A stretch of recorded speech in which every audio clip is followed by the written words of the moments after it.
what's left to be prized? This, I think, to limit our action or inaction to only what's in keeping with the needs of our own preparation. It's what the exertions of education and teaching are all about.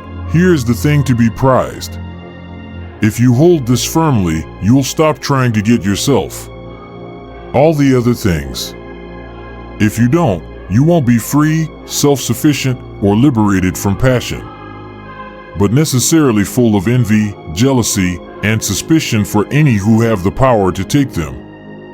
And you will plot against those who do have what you prize.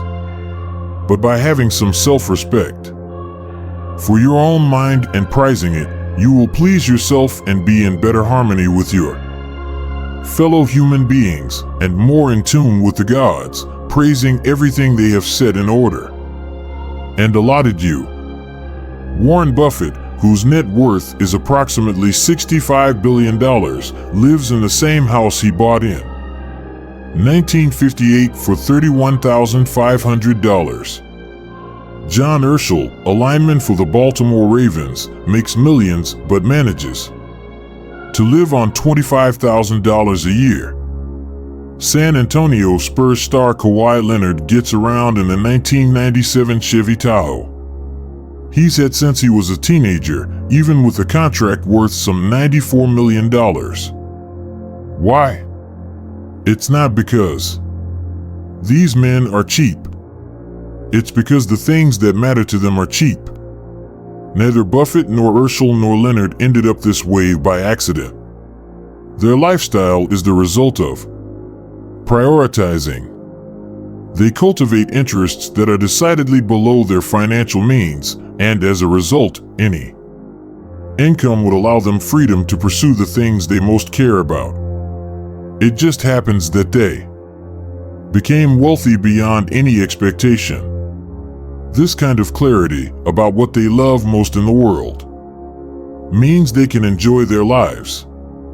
It means they'd still be happy even if the markets were to turn or their careers were cut short by injury. The more things we desire and the more we have to do to earn or attain those achievements, the less we actually enjoy our lives, and the less free we are.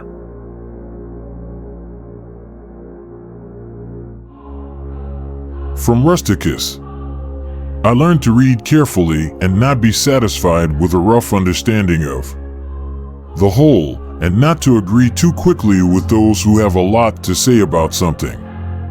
The first book of Marcus Aurelius's Meditations begins with a catalog of gratitude.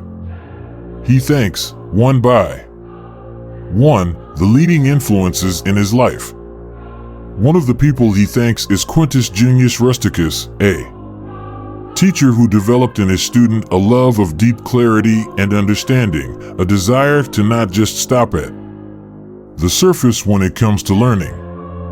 It was also from Rusticus that Marcus was introduced to Epictetus.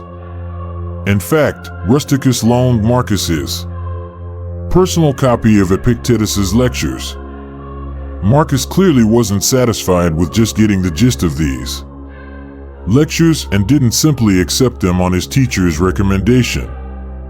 Paul Johnson once joked that Edmund Wilson read books as though the author was on trial for his life.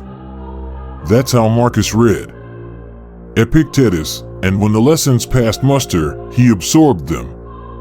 They became part of his DNA as a human being.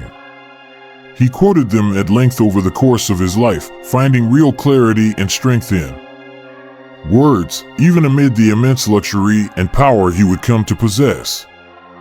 That's the kind of deep reading and study we need to cultivate as well, which is why we're reading just one page a day instead of a chapter at a time, so we can take the time to read attentively and deeply.